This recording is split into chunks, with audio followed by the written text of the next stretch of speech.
Hay una idea muy interesante que surgió a partir de todo esto del sufragio femenino o el voto femenino. Nos gusta pensar que la economía trata del dinero, del mercado, de los empleos, de los impuestos, pero si te das cuenta y te fijas muy bien en la historia, te vas a dar cuenta de algo muy sencillo. No existe economía sin personas. Y las personas no nacen o no surgen espontáneamente, tienen que nacer, tienen que crecer, tienen que ser educadas, tienen que ser cuidadas.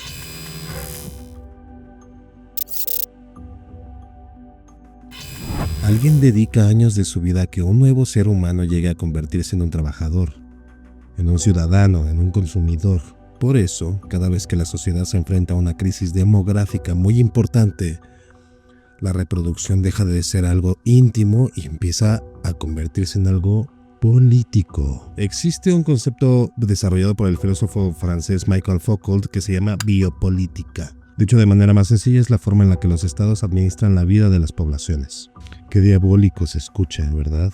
No nada más prohíben o castigan, sino que también pueden llegar a fomentar ciertos comportamientos, promover nacimientos, reducir enfermedades, controlar epidemias, regular la sexualidad, organizar a la familia. La política no solo decide cómo vivimos, también intenta decidir cómo nace, cómo crece y cómo se reproduce una población.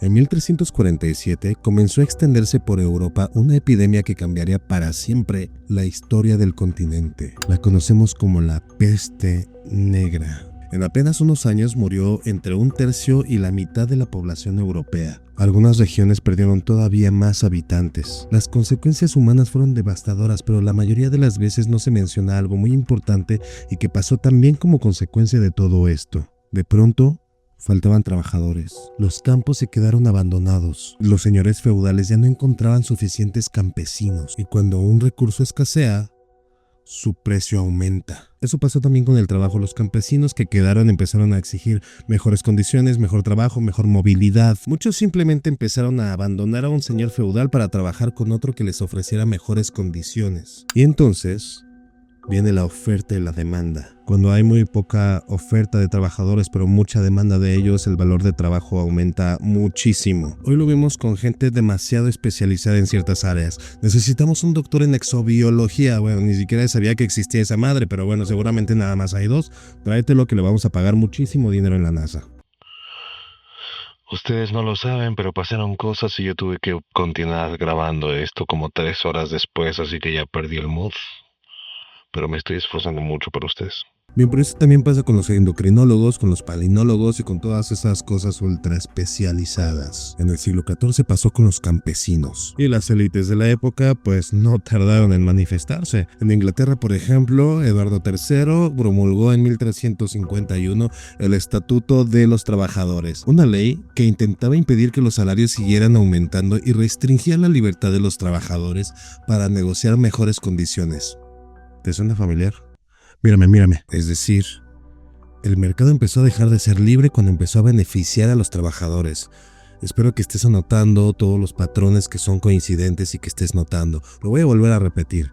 El mercado empezó a dejar de ser libre cuando empezó a beneficiar a los trabajadores. Bien, aquí existe un consenso bastante sólido para todos, pero muchos lo quieren discutir y es por eso precisamente que es interesante. Vamos a verla. En 2004, la filósofa e historiadora Silvia Federici publicó la novela Caliban y la bruja Librazo. Federici propone una tesis provocadora. Sostiene que las cacerías de brujas no pueden entenderse únicamente como un episodio de fanatismo religioso. Imagínate, de por sí entenderlas nada más como eso es algo espantoso. Según ella, también formaron parte de una profunda reorganización económica que acompañó el nacimiento del capitalismo europeo. Su argumento es el siguiente: si una sociedad acaba de perder millones de personas, si necesita reconstruir su fuerza de trabajo, si necesita nacimientos, entonces controlar la reproducción adquiere un enorme valor económico. Desde esa perspectiva, la persecución de las mujeres acusadas de brujería habría contribuido a reforzar un nuevo modelo social. ¿A que no sabías por qué se habían perseguido tantas brujas, pero casi ningún brujo?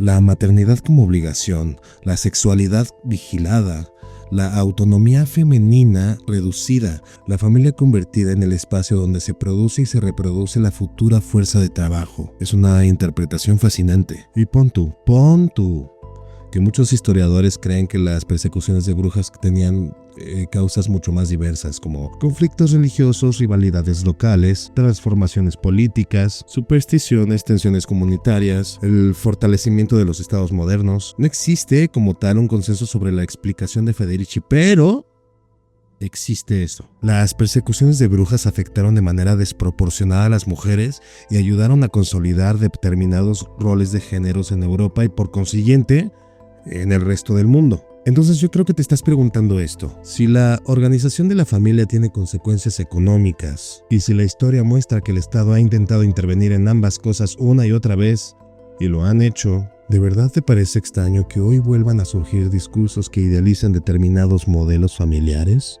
No. Ahora, no estoy diciendo que las personas que estén defendiendo una familia tradicional estén buscando un beneficio económico. Estas personas ni siquiera saben de estas cosas.